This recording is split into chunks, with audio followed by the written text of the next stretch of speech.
Bienvenue à toutes et à tous sur notre chaîne à la découverte du laboratoire et dans notre rubrique technique de laboratoire. Aujourd'hui, nous allons parler de la créatinémie en laboratoire. Comment réaliser cette analyse?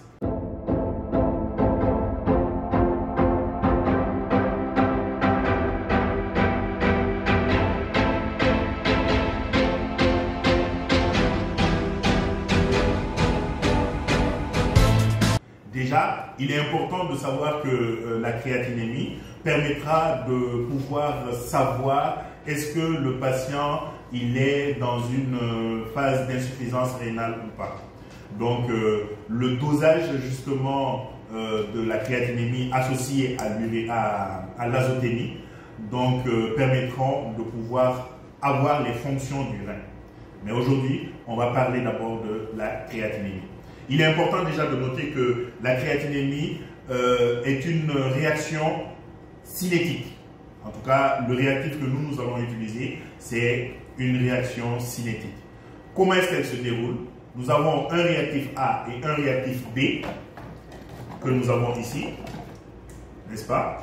Donc, on prend 500 microlitres du réactif A, 500 microlitres du réactif B, on les mélange et ensuite 100 microlitres de sérum. Donc, j'ai besoin de mes tubes à hémolyse comme d'habitude. Et comme je vous le disais, moi je passe toujours les contrôles pour être sûr que les résultats que je suis en train de donner sont de bons résultats. Donc, sur le premier tube, je vais écrire contrôle. Et j'écris également l'analyse que je suis en train de faire, c'est la créatinémie. Sur le deuxième tube, j'écris le nom du patient et le dosage que je fais, c'est-à-dire la créatinémie.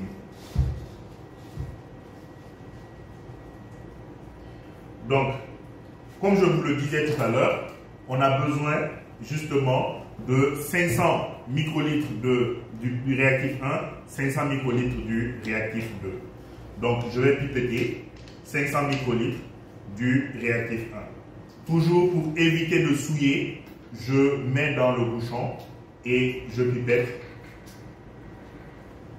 Une étape importante, c'est de pipetter 500 microlitres. Bon, étant habitué et étant donné que je dois faire pour 2, moi je prélève 1000 microlitres que je mets dans le premier tube. Vous allez tout à l'heure comprendre pourquoi. Ensuite, je me débarrasse de l'embout. Je prends un nouvel embout et je pipette 1000 microlitres du réactif 2. Toujours, je mets dans le bouchon pour éviter de souiller tout le réactif. Je pipette 1000 microlitres. Vous voyez ici, il y a une bulle d'air. Ça veut dire que le volume n'est pas bon. Donc, j'enlève la bulle d'air et je repipette en faisant tout doucement. Très bien, il n'y a plus de bulle. Et là, j'ajoute au prélèvement précédent. Donc, vous voyez ici, j'ai 2 millilitres, c'est-à-dire 2000 microlitres. Mais pour réaliser le prélèvement, l'analyse, j'ai besoin juste que de 1000 millilitres. Pardon, 1000 microlitres. Donc, je vais diviser en 2. Donc, je prélève, je pipette 1000 microlitres que je déverse dans le second. Donc, vous comprenez pourquoi, tout à l'heure, au lieu de faire 500-500, j'ai fait 1000-1000. C'était juste pour partager. Donc, mon réactif de travail est prêt actuellement. Et je me débarrasse de l'angle. C'est bon. Ok, donc notre réactif de travail est prêt. Nous allons commencer par le contrôle. Comme je vous l'ai dit, je tiens beaucoup à la qualité de mes résultats. Donc je fais toujours le contrôle pour être sûr que ce que je suis en train de passer, les résultats que je suis en train de sortir sont de bons résultats. Donc 1000 microlitres de réactif de travail plus 100 microlitres de sérum de contrôle. Alors cette fois-ci, c'est une réaction cinétique. Donc on ne va pas laisser incuber. Dès qu'on fait le mélange, rapidement, on doit donner à la machine pour aspirer. Donc, je déverse les 100 microlitres, je mélange et j'aspire rapidement pour que la machine puisse absorber le prélèvement. Donc, le résultat du contrôle est sorti. Nous avons une concentration de 14,40. Alors, les valeurs normales du contrôle que nous utilisons est entre 11 et 17,5. Donc, nous sommes dans l'intervalle. Ça veut dire que la machine est en train de donner de bons résultats. Ça me donne le feu vert pour continuer avec les analyses des patients. Bien, étant donné que mon contrôle est sorti et qu'il est bon, maintenant, je vais faire le dosage pour le patient. Donc, ma pipette est toujours réglée à 100. J'aspire, je pipette 100 microlitres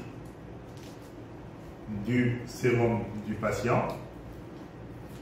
Je rappelle que c'est une réaction cinétique, donc on va passer directement, bien sûr, en se rassurant que notre machine est toujours paramétrée pour la créatinémie. Je verse les 100 microlitres, j'agite et je donne à la machine, j'appuie pour aspirer et je me débarrasse de l'ambre. Donc, la machine est en train de faire le dosage, le résultat va sortir dans un moment à l'autre.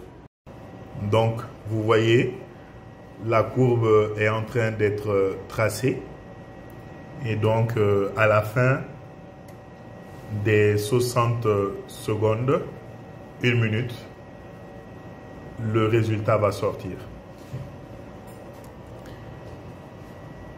Donc, c'est presque fini. Voilà. La concentration va sortir. Voilà. La concentration est de 10,43. 10,43. Donc, les normes pour la créa sont de 7 à 14,5. Donc, le patient a également une bonne concentration de la créatinémie. Donc, ça veut dire que, tout simplement, ses reins fonctionnent bien et n'a pas de problème d'insuffisance rénale. Nous venons ainsi de réaliser en laboratoire le dosage de la créatinémie. Donc, nous rappelons tout simplement que c'est une réaction cinétique et ça permet justement de voir la fonction rénale. Alors, on rappelle également qu'il faut 1000 microlitres de réactif de travail, dont 500 du réactif 1, 500 du réactif 2 et 100 microlitres du sérum. On lit automatiquement sans incuber et la machine se charge de nous donner le résultat. Merci pour votre attention et à très bientôt dans un prochain épisode dans les techniques de laboratoire. Abonnez-vous si ce n'est pas fait, likez, partagez avec vos camarades pour avoir de nouvelles techniques de laboratoire. D'ici là, portez-vous bien et à bientôt dans le prochain épisode.